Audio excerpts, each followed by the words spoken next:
Good morning, ladies and gentlemen, and welcome to the flag raising ceremony live here at the National Headquarters, Philippine National Police. Joining us via Zoom platform are the members of the directorial staff, directors of the National Support Units, and the regional directors of the 17 police regional offices.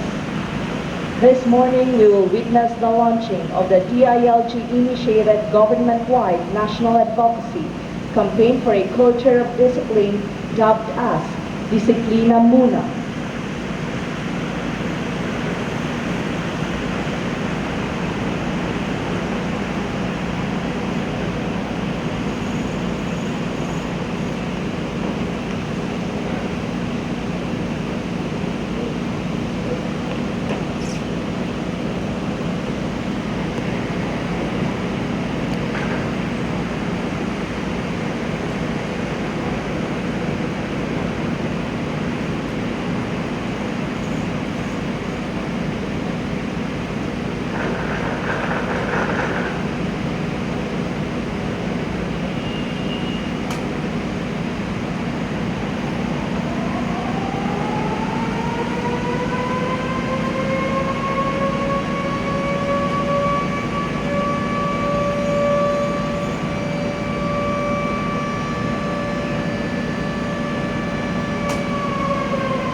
The ceremony will now begin.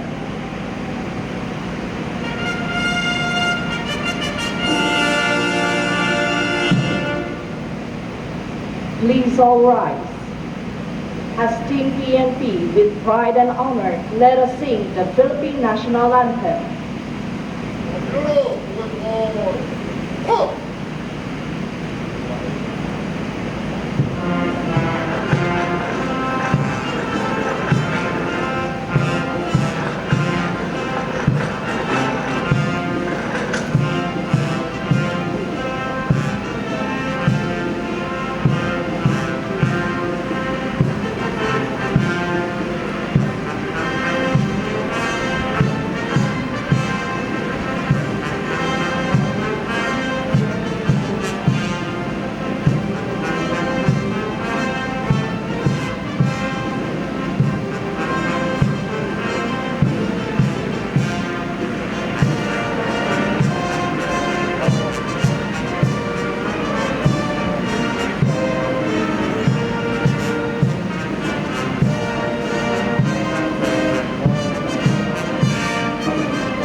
Invocation by Police Colonel Ebra Moxir, Chief of Staff, PNP Chaplain Service.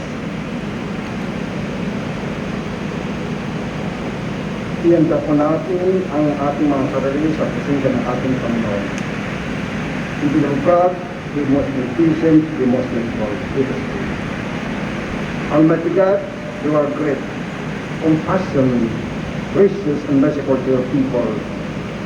We humble ourselves to you, asking for your forgiveness from our sins and shortcomings of your people. Truly, we are thankful for preserving our lives against the threat of COVID-19 pandemic, and always grateful for the noble job that you are giving us to serve and protect our citizens. This is our launching of the Disciplina Muna National Advocacy Campaign, enable us to promote co-governance and culture of discipline in our nation. We with the Department of Interior and Local Government, the PNP organization, and other stakeholders, in implementation of these advocacies, let this endeavor bring your honor, praise, and glory. Thank you for the presence of our principal speaker, General Secretary Bernardo C. Flores Jr., General Secretary for Peace and Order of PLG, listening for being with us and raising our activity today. We beg you to continue to protect all the PNP personnel, our respected families, and the Filipino people, having this unseen enemy, the noble coronavirus. We earnestly pray that you will continue with our beloved CPNP, Police General R.C. Francisco Gamboa, the other members of the command group, all the officers and non-commissioned officers, and the unity of the PNP organization. Give us wisdom so that they can exercise sound judgment in making wise and good decisions in all the challenges that we are facing. Be with every personnel in the frontliners and trusting us strength to overcome this pandemic. Grant us, O Allah, peace, prosperity, and unity in the PNP, and make us the person and the organization that you want us to be. We pray of God in your most holy name. Amen. The PIDG. Panunumpuan ang katapatan sa watawat ng Pilipinas. Nangyari po lamang ito sa ating kamay at sumunod sa ating sasambitin. Ako ay Pilipino. Buong katapatang nanunumpa sa watawat ng Pilipinas at sa bansang kanyang sinasagisag. Na may dangal, katarungan at kalayaan na pinakikilos ng sambayanang makadiyos, makatao, makakalikasan, at makabansa. Makibaba po ang ating kanang kamay. The police officers pledge. Please repeat after me. I will love and serve God, my country and people. I will uphold the Constitution and obey legal orders of the duly constituted authorities. I will oblige myself to maintain a high standard of morality and professionalism. I will respect the customs and traditions of the police service. And I will live a decent and virtuous life to serve as an example to others. Please be seated. That event is the launching of the Disciplina Muna National Advocacy with your Philippine National Police as an attached agency of the Department of Interior and Local Government. Noong Oktubre 2019, pinangunahan ng DILG ang ating kampanya na sa ating pag-angat ay napakahalagang isaalang-alang natin ito, ang Disiplina Muna. Disiplina Muna campaign is anchored on the Philippine Development Plan 2017 to 2022, which aims to lay down the foundation for inclusion grants and high-trust society by ensuring people-centered governance towards Ambisyon Natin 2040 that envisions a matatag, maginhawa at panatag na buhay para sa lahat. At bilang Pilipino, sama-sama natin itong isulong. Hindi po tayo magkakamali sapagkat pag ating isasaayos ang lahat mula sa ating kapaligiran, komunidad, tahanan at ang ating sarili, magtatagumpay po tayo kung ating isusulong sa isip at gawa ay walang iba kundi disiplina muna. At ngayon, sabay-sabay nating sambitin at isapuso ang panunumpa ng disiplina muna kasama ng bawat mamamayan at kapulisan mula Batanes hanggang Jolo. Sama-sama po natin isakatuparan ang advokasya at kampanyang ito. Please all rise. And the pledge will be recited together with the audio-visual presentation.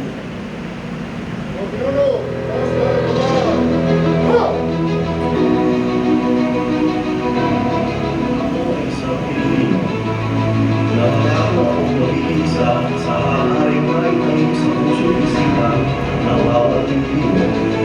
Ang ultulan ng disiplina sa bawat ito na pangalalang disiplina. Pangunguna ito ang aking tatang sa Diyos simula sa aking kahalan hanggang sa pagmagawain ng aking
executed.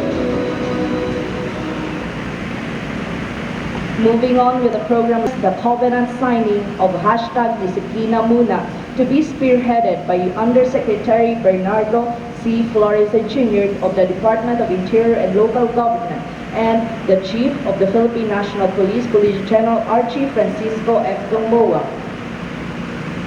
Please rise, sir.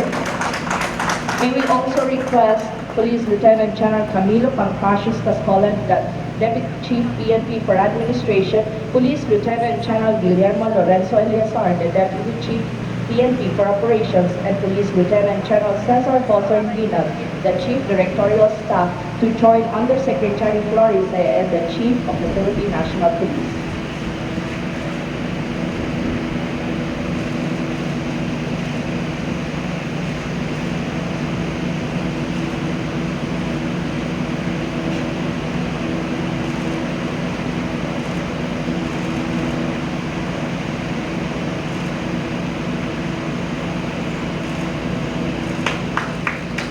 Mga mahal kong kababayan, ngayong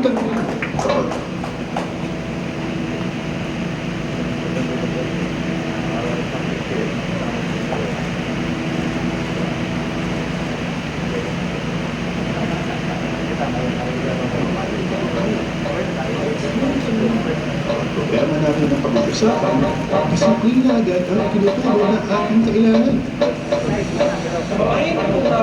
The members of the command group will likewise do the covenant signing. And in a while, the members of the directorial staff will also do the covenant signing, headed by the Director for Police Community Relations, the Director for Operations, the Director for Human Resource Doctrine and Development, IGDF, the Director for Integrated Police Operations Visayas, and the Acting Director for Intelligence.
And that, ladies and gentlemen, is the covenant signing of the #DISIPLINA Muna.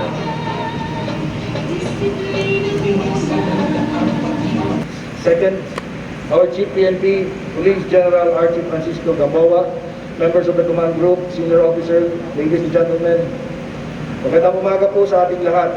Allow me to recognize Madam Maria Teresa Vergara, the Chief of Public Relations of the DILG. Madam, thank you for joining us. Now to my task. Our guest of honor speaker carries a certificate in business economics from the University of Asia and the Pacific. He is a graduate of the International Academy of Management and Economics, holding a degree of Master's in Business Administration. Currently, he is pursuing his doctorate in Environmental Studies at Miriam College. He is a graduate of the Philippine Military Academy belonging to Matikas class of 1983.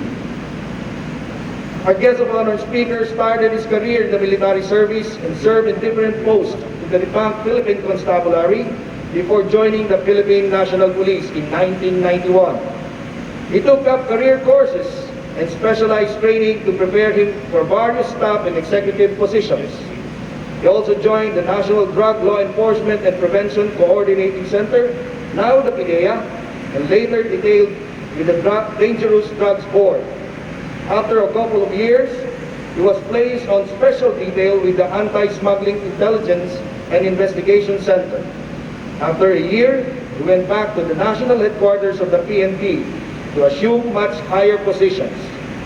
It was his stint as the secretary to the directorial staff when he was promoted to Police General, Police Chief Superintendent. His last assignment in the PNP was with the Police Community Relations Group, now called the Police Community Affairs and Development Group, as its director. His highest eligibility is that of a career service executive. He has attended several local and international courses, trainings, seminars, and conferences in progression at different levels of his entire career. He is also a recipient of numerous awards, decorations, and commendations, among which are Heroism Medal, Military Merit Medals, Military and Police Commendation Medals, and various recognitions. He excelled in his academic and professional development, being a consistent honor student back in his school days. He also shined in his career courses, notable of which is his Public Safety Officer's Advanced course, where he graduated #1 in his class. In 2014, after 1 year of retirement from the police service, he was elected as Board Director and Vice President of the Public Safety Mutual Benefit Fund Incorporated, where he served a term of 2 years. Outside of his career, he also served as President of the Rotary Club of Camp Crame, President of the Philippine Military Academy Alumni Association Incorporated, and member of the Regional Advisory Group of the CIDG-NCR. Born in Quezon City but grew up in Bicol region, he is happily married to Dr. Acela Maria Florese, with whom they are blessed with 4 children who are now successful professionals. Ladies and gentlemen, our guest of honor and speaker, please join me in welcoming the Secretary of Peace and Order of the Department of Interior and Local Government, Undersecretary Bernardo Capil Florese Jr.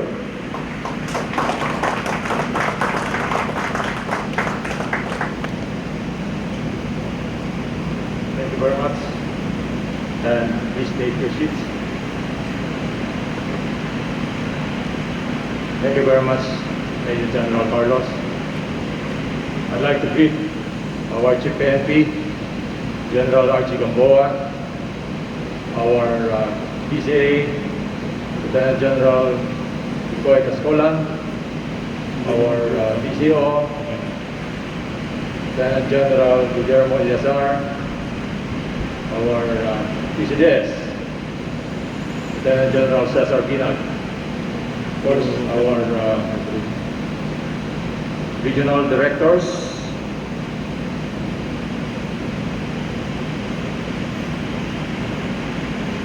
the head of our IAS, the directors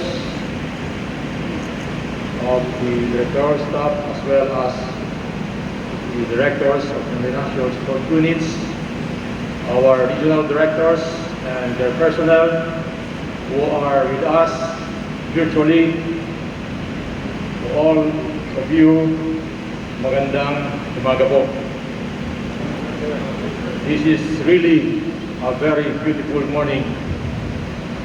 Early this morning when I woke up, I received a text message from General Benji Santos informing me of the result of my RT-PCR at the MOA swabbing site. medyo kinabahan ako at umagang-umaga, yun ang makikita ko. Sir, I'd like to inform you of your result, which is negative. Pinakabalang ako ni Benji. Thank you very much, Benji. And of course, to our God, this is really a very beautiful morning with God.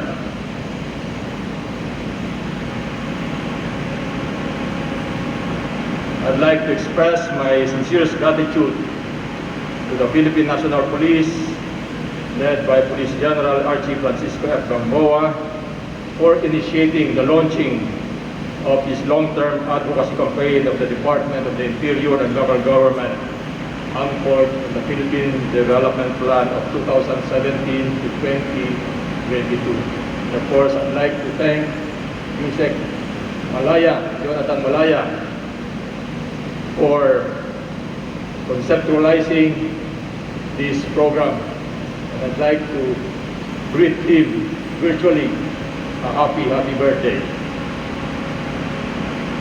This advocacy campaign came from the Ambisyon 2040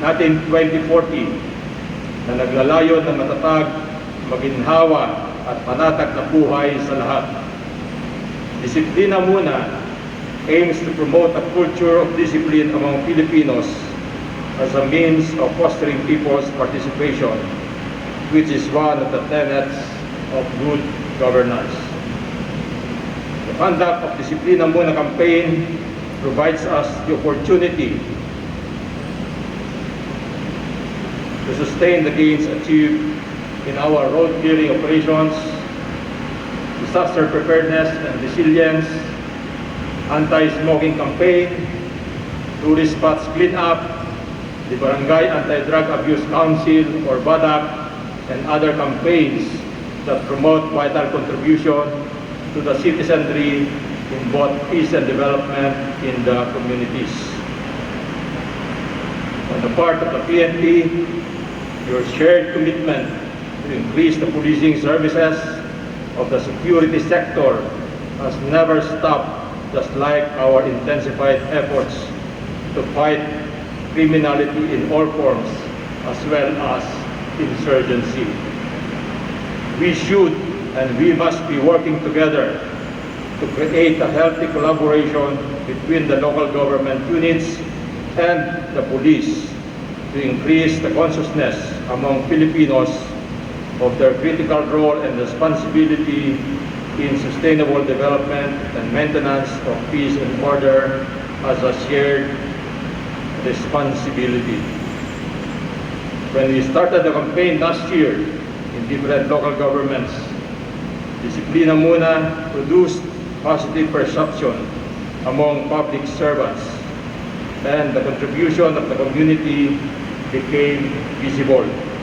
Marami ng reforma sa gobyerno, maging sa mga lokal na pamahalaan. Kaya naman, mas naniniwala na ang ating mga kababayan, ang mga Pilipino, sa galing ng ating mga ahensya at sa disiplina ng mga kawani ng gobyerno. This year, in the midst of COVID-19 pandemic, I appreciate the efforts of the PNP to sustain your programs and activities that instill discipline in the whole police corps as you continuously promote orderliness for a progressive nation, just as the vision of our President Rodrigo Roa Duterte. Marami na po sa hanay natin ang nagpamalas ng kanilang galing at pinapakita ang kanilang disiplina.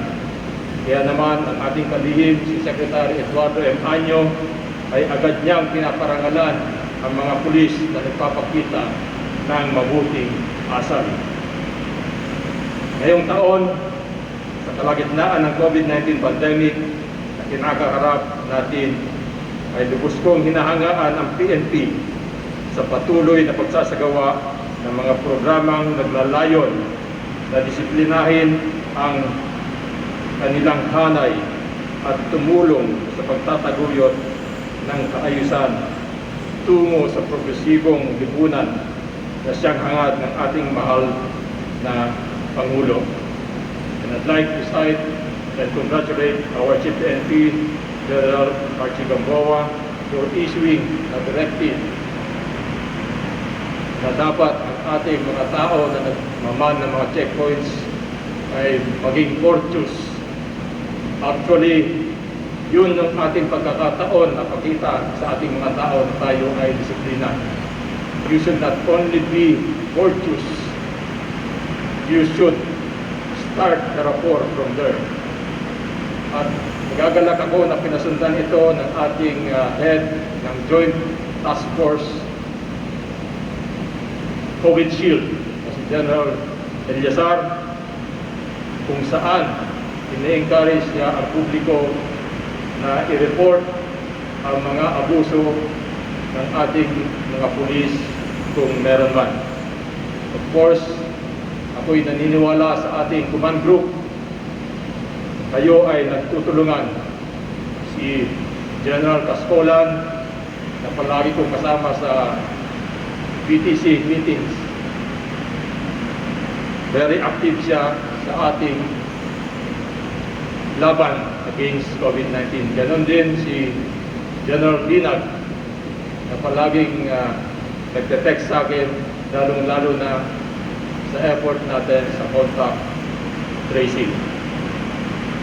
Let us be more proactive in prioritizing the welfare of every citizen, especially our children. The youth sector, we should learn how to love our country the right way. As a public servant, let us observe righteousness and obedience at all times, headed towards the enhancement of our nation's sustainable growth and public order.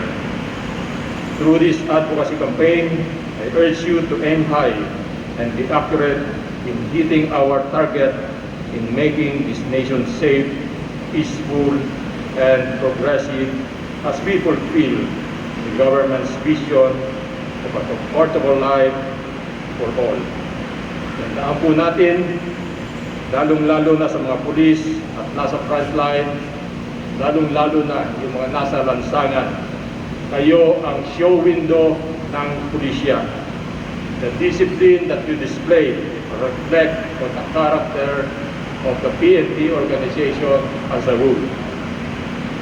Patunayan natin na tayo ay may disiplina at higit sa lahat may malasakit, may dangal at puso at pinakahigit sa lahat may takot sa Diyos. Sa inyo pong lahat, magandang umaga and happy new normal. Thank you very much, sir. Undersecretary Bernardo C. Flores Jr. Kindly be seated. And at this juncture, may we request the Chief PNP and beacon of appreciation to our guest of honor and speaker for this morning, Undersecretary Bernardo C. Flores Jr. of the Department of Interior and Local Government.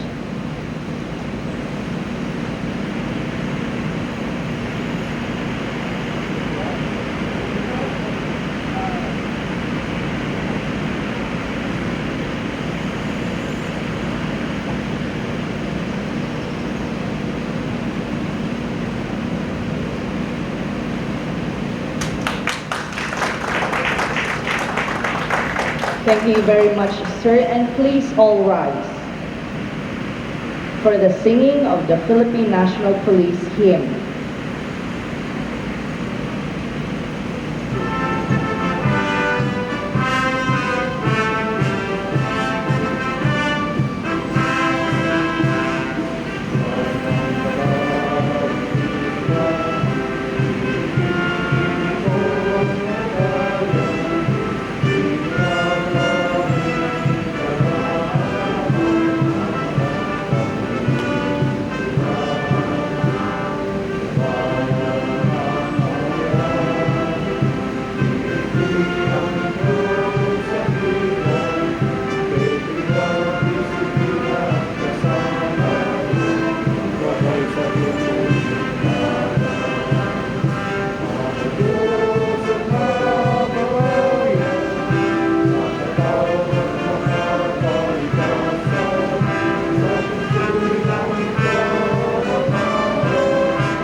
And that concludes, ladies and gentlemen, our program for this morning. Hashtag Disiplina Muna. Mabuhay ang Team PNP.